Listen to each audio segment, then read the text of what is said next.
Astrophysics, Dr. Sankara Subramanian, Principal Scientist of Aditya L1 mission, Dr. Durgesh Tripathi, PI of SCYT, Dr. Dipankar Banerjee, Director of IRIS, Nainital, Dr. Satish Tampi, PI of PAPA, and Dr. Vipin K. Yadav, PI of Magnetometer, joining us today for a 25-minute fireside chat on the sidelines of Aditya L1 launch. To start with the Principal Scientist and PI of SOLEX, Dr. Sankara Subramaniam, why is Aditya L1 mission so important and what are the objectives of this mission? First of all, let me thank Isro as well as the Government of India for providing a great opportunity for the solar and heliophysics community of the country. Both solar, heliophysics as well as astronomy thrives on data. More the data you have, we get more understanding about the system.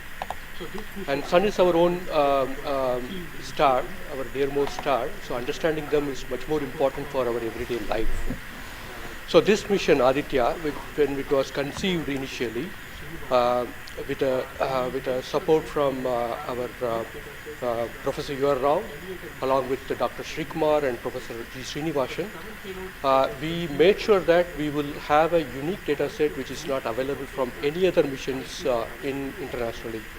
So the 7 payloads, what was conceived for this particular mission, will provide a unique set of data which is currently not available from any other missions, which will provide us new insight into the solar and heliophysics community in India and provides some important aspects like the initiation of the coronal mass ejections, the speed at which it gets initiated, and some wave bands which are very important for the Earth ionospheric connections like near ultraviolet band and the high energy particles, which is high energy radiations as well as particles which is coming from the solar flares and coronal mass ejections. So these are the informations which would be available from this particular mission, which will allow us to understand the sun, its dynamics, as well as the inner heliosphere, which is an important element for the current day technology as well as the space weather aspects of it. Thank you so much for your remarks, sir. So now we move on to Dr. Anil Bharadwaj. So the sun is a very important energy source of life. Having understood that, it creates a trouble when it's angry. How does Aditya L1 helps us through the mission? Thank you and good morning, viewers. First of all, let me tell you that Aditya L1 is a multi-wavelength, multi-instrument and multi-directional mission. Multi-wavelength because it works in X-rays, UV and visible. Multi-instrument because there are 7 experiments on board. And multi-directional because it looks not only in the sun direction but also around it. Now when the sun becomes angry, there are 2 types of process which happens. One is solar flares, that means electromagnetic radiation, which reaches the Earth in 8 minutes. But along with that, there is a mass which is also ejected out in form of plasma, and that can take about 2 to 4 days to reach the Earth. What we are looking for from the Aditya L1 mission is to see the impact of solar flares as well as coronal mass ejections as they come to the Earth. We have instruments which look at not only in the sun direction, but also in other directions, for example, perpendicular to ecliptic or in the Earth directions. The impact is that we need to see when the sun becomes quite angry, what are the ways in which it is affecting the planet Earth. And L1 point being at point L1, which is just 1% away from the Earth, it is able to provide us a lot of new informations of the plasma and the electromagnetic radiations which is reaching the planet Earth. Thank you so much, sir. So now we'll move on to Dr. Annapurni Subramaniam. So the science behind this mission is very unique. So what's the impact of this on the Earth and also on the heliosphere? Yeah, so thank you for having me on this show. To put the thing in context, I'm the director of Indian Institute of Astrophysics, and we have delivered one of the major payloads on this mission. This is the visible emission line coronagraph. So if you actually actually look at the words used in it, it is visible because it is seeing the sun in the visible wavelength.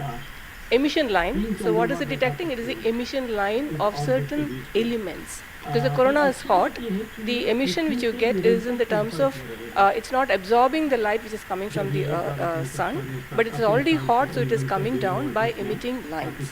So we are tracking these lines using what? A coronagraph. Now what is a coronagraph? This instrument makes a total solar eclipse all the time within the instrument. So you are looking at the sun all the time, 24/7 using this mission, and this instrument looks at the sun as though it is always in total solar eclipse. Now why you want to have the eclipse all the time? Because you want to see the corona. Why corona? Because when sun burps, when sun is angry, the corona is what it takes the matter away. Now what is unique about this instrument? This is going to see the corona as close as possible from the disk of the sun. Now what is so challenging about it? It is because the sun's corona is 1,000,000 times fainter than the disk of the sun. So you have to not see the disk of the sun, but see only the corona. So this instrument is very difficult to make, challenging, but it is made. Now it's going to the orbit. And what we plan to study using this instrument is the corona, its dynamics. Through this emission line, you can actually measure the velocity by simple physics called Doppler effect. So you can measure the velocity, you can measure how much matter is moving, and eventually how that matter will come to the Earth and the heliosphere. So it's overall this instrument, along with the others, of course, the other PI will also be explaining about it. So these holistically will give you a lot of information regarding not only the sun, but also the heliosphere. Thank you. That was very interesting, Doctor. Thank you very much. And now we'll move on to Durgesh Tripathi, Dr. Durgesh Tripathi. You are the PI of the for the payload suit. How is that different from other telescopes like Hubble or James Webb? And what are you going to investigate using this? My voice is going to mumble because I'm still in the awe of the launch, and one of the payload is gone there. So essentially, JWST, which is James Webb Telescope, and the Hubble Telescope, they are going to look at the universe, different objects, galaxies, star formation, and other objects we see in the universe. Whereas when we talk about Aditya L1, it is going to look at one particular object, which is our sun. And it's also kept on the other side of the sun or plane at the L1 point, whereas the James Webb Telescope went on the other side of the Earth, which is at the L2 point. Now, the scientific difference, of course, they also observe in ultraviolet, but Aditya, as Professor Anil Bharadwaj and also Professor Annapurna Subramanian alluded to, these are multi-wavelength satellite, and they will be observing all across the electromagnetic spectrum. In particular, suit is going to be looking at the ultraviolet radiation in 2000 to 4000 angstrom, if that matters to you. Emits from the lower and the middle atmosphere of the sun. And what we want to look at that how in general the sun's atmosphere is coupled by looking at the observations at various heights, and how actually this radiation is coming and getting absorbed in the Earth's atmosphere, and what kind of effect it can have in the chemistry of ozone and oxygen, for example, and also these explosions which are happening, how much radiation they are creating, and how much effect it might have. Thank you very much, sir. And now we move on to Dr. Satish Thampi. You are connected with the payload PAPA.